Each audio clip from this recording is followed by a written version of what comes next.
Chapter 12, Council of War. There was a great rush of feet across the deck. I could hear people tumbling up from the cabin and the forecastles and slipping in an instant outside my barrel. I dived behind the foresail, made a double towards the stern, and came up upon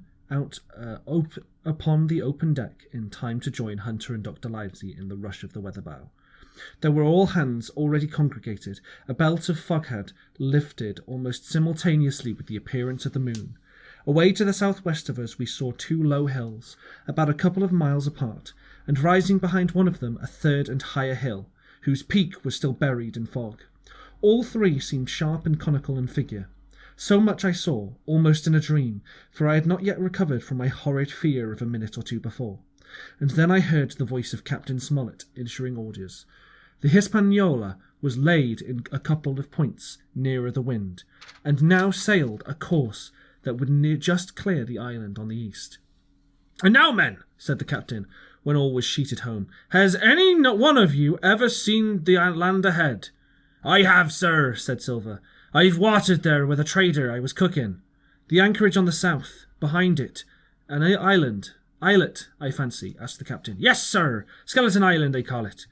It were a main place for pirates once, and a hand we had on board knowed all for its names for it. That hill to the nor'end, they called it Foremast Hill. There are 3 hills in a row running southward for main and mizzen, sir.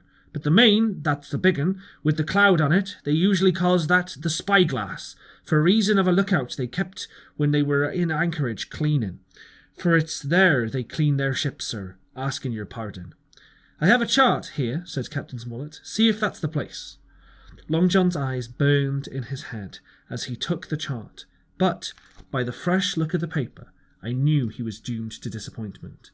This was not the map we found in Billy Bones's chest, but an accurate copy, complete in all things, names and heights and soundings, with all the single exception of the red crosses and the written notes. Sharp as must have been this annoyance, Silver had had the strength of mind to hide it. "Yes, sir," he said. "This is the spot, to be sure, and very prettily drawed out. Who might have done that, I wonder? The pirates were too ignorant, I reckon. Aye, here it is. Cap Kidd's Anchorage, just the name my shipmates called it. There's a strong current runs along the south, and then away nor'end and the west coast. Right you was, sir," says he, "to haul the wind to keep the weather of the island, leastways if such was your intention as to enter the careen, and there ain't no better place for that in the waters." "Thank you, my man," says Captain Smollett. "I'll ask you later on to give us a help. You may go." I was surprised at the coolness with which Jean avowed his knowledge of the island, and I own I was half frightened when I saw him drawing nearer to myself. He did not know for sure that I had overheard this counsel from the apple barrel, yet I had, by the time, taken such a horror of his cruelty, duplicity, and power, that I could scarce conceal a shudder when he laid his hand upon my arm. "Ah," he says, "there he is, a sweet spot on this island, a sweet spot for the lad to get his ashore on. You'll bathe, you'll climb trees, you'll hunt goats, you will, and you'll get aloft of the hill like a goat yourself. Why, it makes me young again. I was going to forget my timber leg, I was. It was a pleasant thing to be young, and to have 10 toes, and you may lay to that. When you want to go out for a bit of exploring, you just ask old John, and he'll put up a snack for you to take along." And clapping me in the friendliest way upon the shoulder, he hobbled off forward and went below. Captain Smollett, the squire, and Dr. Livesey were talking together in the quarter-deck, and anxious as I was to tell them my story, I durst not interrupt them openly. While I was still casting about in my thoughts to find some probable excuse, Dr. Livesey called me to his side. He had left his pipe below, and being a slave to tobacco, he had meant that I should fetch it. But as soon as I was near enough to speak, and not to be overheard, I broke out immediately. "Doctor, let me speak. Get the captain and squire down in the cabin, and then make some pretence to send for me. I have terrible news." The doctor changed countenance a little, but next moment he was master of himself. "Thank you, Jim," he said, quite loudly.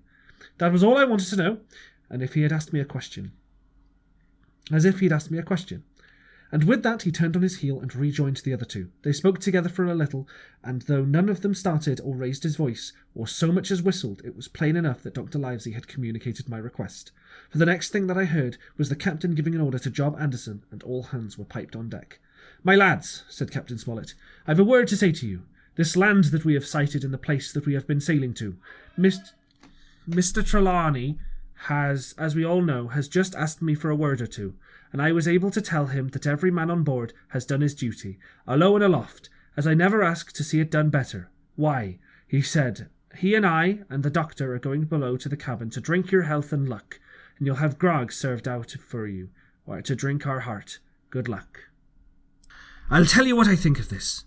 I think it's handsome, and if you think as I do, we'll give a good sea cheer for the gentleman that does it. The cheer followed. It was a matter of course, but it rang out so full and hearty that I confess I could hardly believe the same men were plotting for our blood. One more cheer for Captain Smollett, cried Long John, when he first had subsided, and this was given with a will. On the top of that, the three gentlemen went below, and not long after word was sent forward that Jim Hawkins was wanted in the cabin. I found them all three seated round the table, a bottle of Spanish wine and some raisins before them, and the doctor smoking away, with his wig on his lap, and that, I knew, was a sign that he was agitated. The stern window was open, for it was a warm night, and you could see the moon shining behind on the ship's wake. Now, Hawkins, said the squire, you have something to say. Speak up.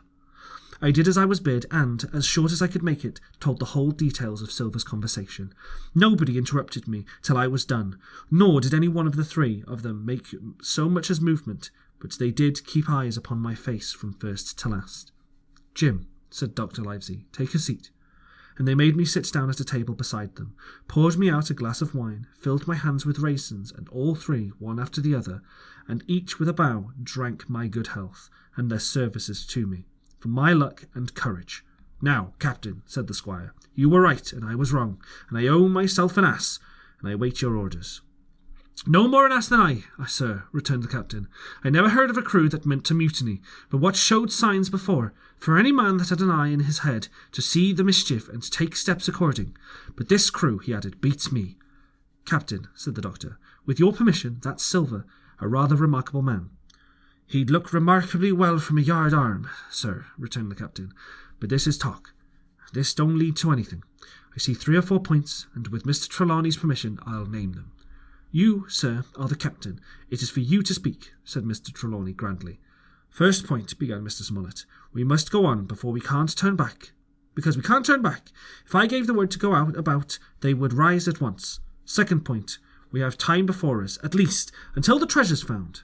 Third point, there are faithful hands. Now, sir, it's got to come to blows sooner or later, and what I propose is take time by the forelock, as saying is, and come to blows some fine day when they least expect it. We can count, I take it, on your own home servants, Mr. Trelawney, as upon them myself, declared the squire. 3, reckoned the captain. Ourselves make 7, counting Hawkins here. Now, about the honest hands. Most likely Trelawney's own men, said the doctor. Those had picked up for himself, before he lit on Silver.